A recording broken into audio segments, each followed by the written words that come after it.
Nah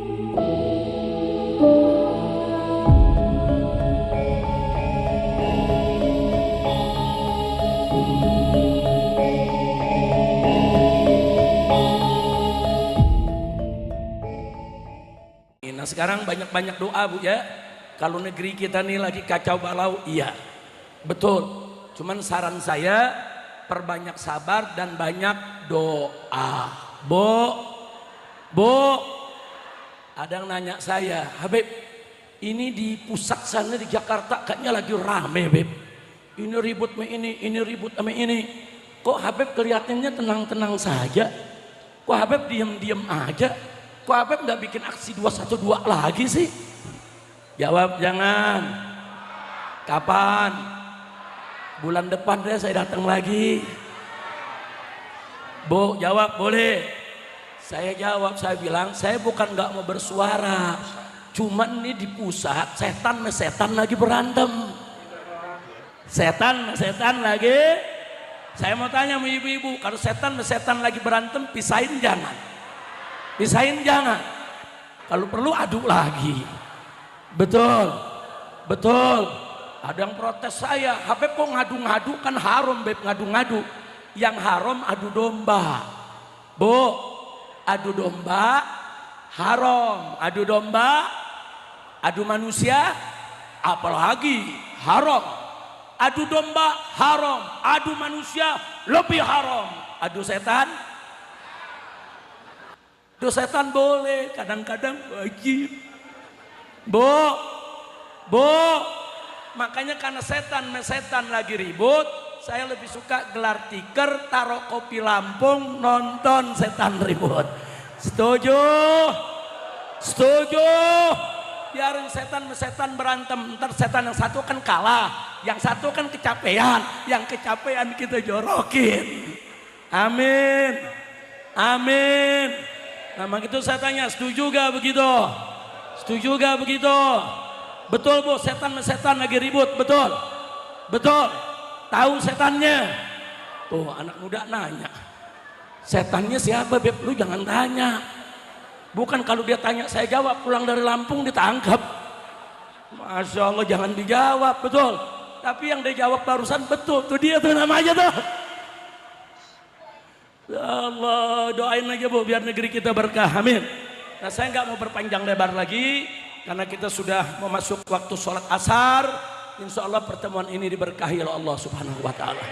Dan doakan sepulang dari Lampung, saya dan rombongan akan berangkat ke Aceh. Darurat. Ulama, santri, saudara di sana sudah bersatu dengan masyarakat, dengan pemerintahnya. Mereka marah besar. Bagi kita mungkin persoalan 4 pulau biasa-biasa saja. Tapi bagi Aceh bukan hal biasa.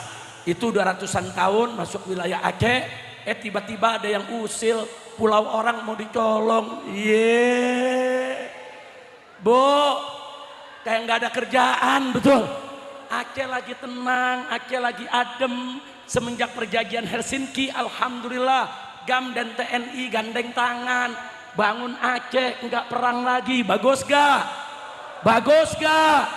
Saudara jangan diganggu. Saya heran ini kok ada menteri tuh pulau dari Aceh kok mau dipindahin ke Sumatera Utara, ada apa sih? Punya selidik. Ternyata 4 pulau tadi banyak minyaknya, banyak gasnya.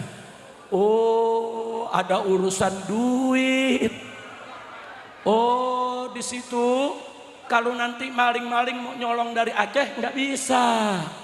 Tarik dulu keluar Aceh baru dicolong. Dasar maling. Begitu saya lihat mau dikasih siapa? Mau dikasih mantunya si itu. Tahu gak? Tahu? Bu, jangan nyebut dong Bu. Tapi yang ibu sebut benar. Kacau tidak? Saya mau tanya, saudara setuju tidak kalau Aceh damai? Setuju tidak kalau Aceh tenang? Setuju tidak? Jadi kita minta para pejabat jangan bikin betul? Nah ini sebagai penutupnya ya kawan. Penutup, ini pejabat sekarang saya kaget. Bu, Saya mau tanya ibu-ibu yang sudah umur di atas 50, dulu Bu di zaman Pak Harto itu namanya pejabat, menteri, gubernur, bupati, itu kalau bicara rapi, bicara santun, sopan, duduknya juga nggak angkat kaki, betul? Betul? Ini pejabat di Jakarta sekarang ngomongnya kayak preman, kasar saudara, duduk nggak angkat kaki, udah nggak ada etika. Ada pejabat, ibu-ibu ngeluh, kata ibu-ibu apa nih? Ibu-ibu bilang cabai mahal. Dijawab sama pejabat, nanam sendiri. Bu, ibu ngomong begitu dijawab nanam sendiri, kesel gak? Kesel gak? Nanti kalau ibu-ibu bilang telur mahal, masa mau dijawab nelor sendiri? Kacau tidak? Ibu-ibu lagi nih, bapak-bapak nih punya motor, ini beli bensin mahal. Apa dia bilang? Ya kalau mahal jangan punya motor. Kurang ajar gak? Kurang ajar gak? Jawabnya enak banget saudara. Mahasiswa bilang Indonesia gelap. Ya ada pejabat yang jawab, kau yang gelap. Kalau mahasiswa bilang gelap, panggil mahasiswanya, tanya gelapnya di mana? Apa maksud gelap? Kalau mahasiswa bilang maksud kami gelap, penegakan hukumnya belum beres, korupsinya belum diberantas, judinya masih ada di mana-mana. Terima itu masukan, kerja. Betul? Betul? Ada lagi pejabat yang kurang ajar. Saudara, begitu masyarakat nih dari mana-mana rakyat protes, apa dia bilang? Jangan protes-protes kalau nggak punya jasa kepada negara. Keluar saja dari Indonesia. Wow.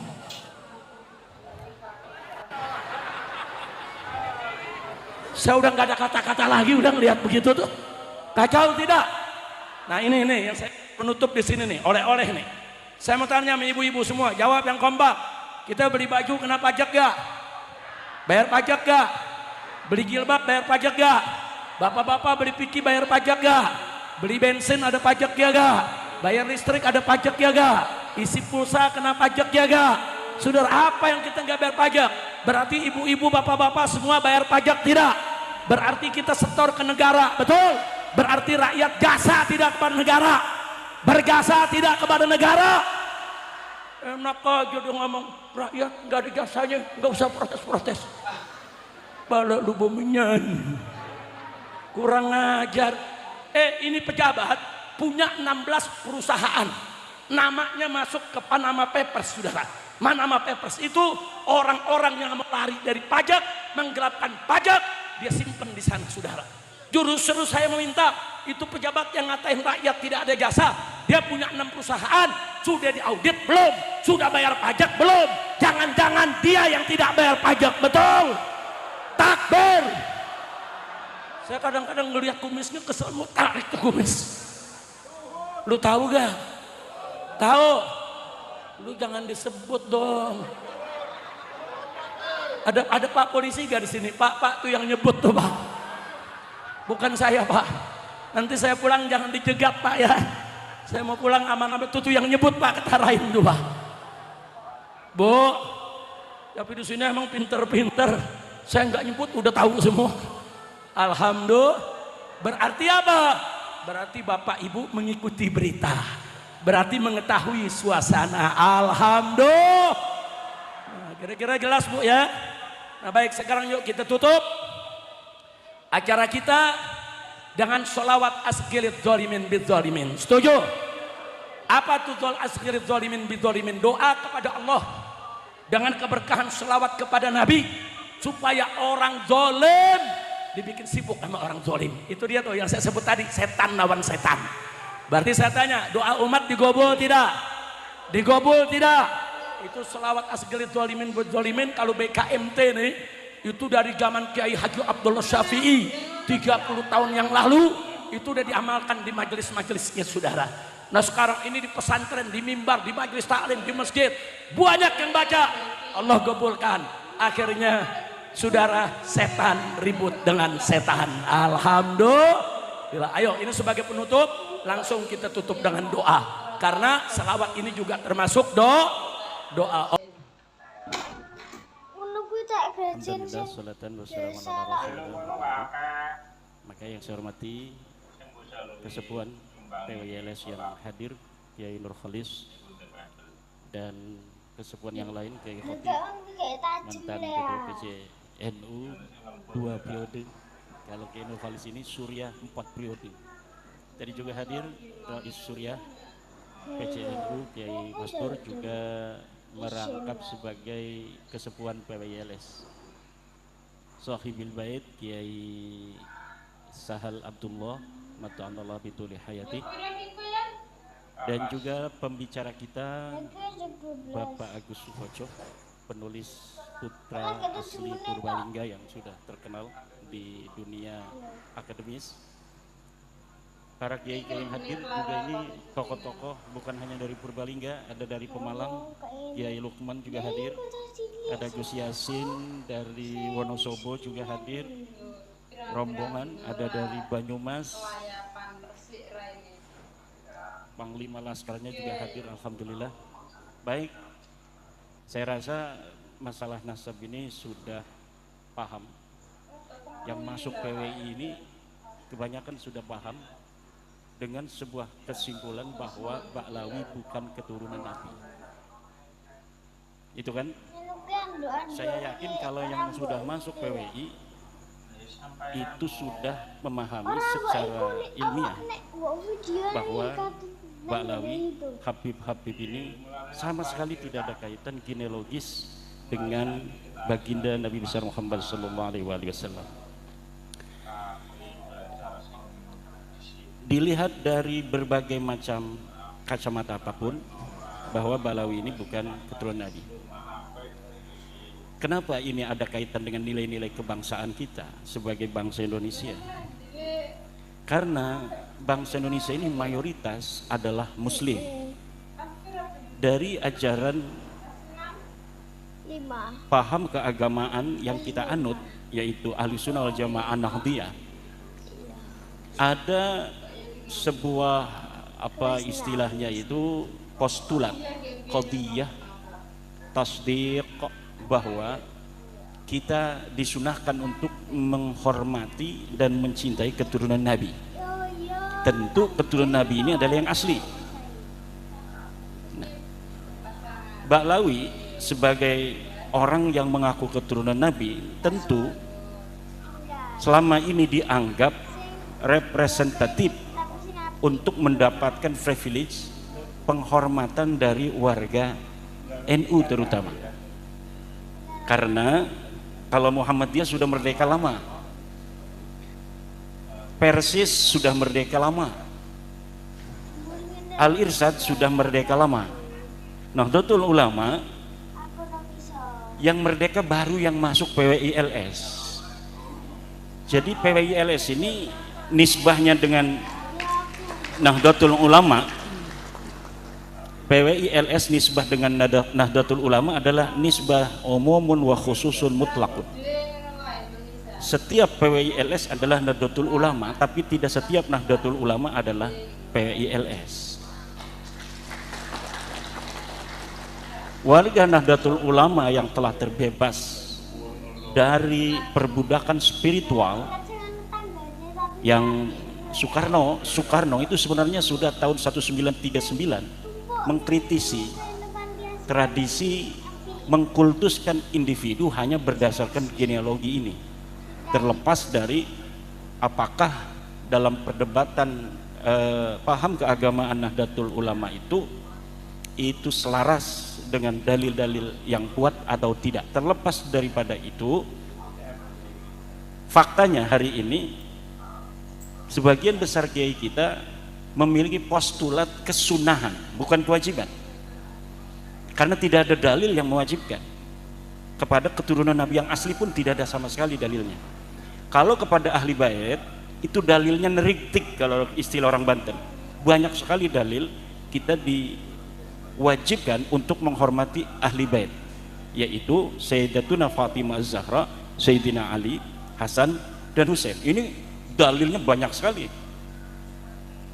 Tetapi untuk keturunannya ini hanya merupakan sebuah kesimpulan ilmiah, tesis daripada pandangan beberapa ulama kita. Tidak ada dalil yang khusus yang mewajibkan umat Islam untuk menghormati dzurriyyah Nabi. Tidak ada. Adapun pendapat yang mewajibkan seperti Imam Asy'arani dan sebagainya itu hanya dari sisi tasawuf spiritual. Tidak ada dalil yang dapat dijadikan sebuah istinad, sandaran sebagai sebuah sanad dan dalil yang mewajibkan umat Islam untuk menghormati turunan Nabi. Nah, nilai kebangsaan kita selama ini sebagai bangsa Indonesia yang besar, yang memiliki peradaban tinggi di masa silam, yang sebelum kita dijajah orang-orang Eropa dari Portugis seperti Tommy Pires dan sebagainya, yang pernah datang ke Indonesia, ke Nusantara ketika itu menggambarkan betapa orang-orang Jawa itu memiliki confidence, kepercayaan diri yang begitu tinggi di atas bangsa-bangsa lainnya. Bahkan kata para pelancong sekaligus peneliti dari Portugis itu, orang Jawa kalau ada orang asing datang ke Nusantara, berjalan beriring dengan orang-orang Jawa, kemudian ada gundukan tanah, orang asing ini naik ke gundukan tanah lebih tinggi daripada orang Jawa, maka langsung orang itu dibunuh. Saking orang Jawa memiliki sebuah nilai bahwa kami adalah bangsa besar, bangsa terhormat di negeri kami, bangsa asing tidak boleh untuk berdiri lebih tinggi daripada bangsa Indonesia. Dan itu tercatat di dalam buku-buku yang bisa kita dapat akses hari ini karena sudah diterjemahkan sebagiannya. Seperti Summa Oriental itu sudah diterjemahkan dalam bahasa Indonesia. João de Barros, Mendes Pinto, ini orang-orang Portugis yang mencatat bagaimana orang-orang Indonesia yang waktu itu bernama dikenal dengan Archipel oleh orang-orang Arab atau Archipelago oleh orang-orang Portugis, itu memiliki industri perkapalan yang lebih hebat daripada Eropa.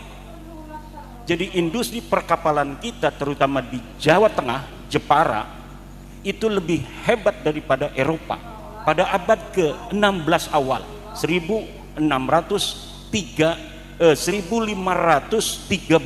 Masehi. Mereka orang-orang Portugis datang ke Nusantara itu sudah melihat kapal-kapal jungjung orang Demak, orang Jepara itu lebih besar daripada jungjung kapal-kapal dagang, kapal-kapal perang Eropa. Industri senjata itu sudah ada di tanah Jawa pada saat itu. Jadi jangan dikira kita ini orang primitif yang hanya menggunakan pedang dan tombak. Meriam dan senapan itu sudah ada di abad ke-16, abad ke-17.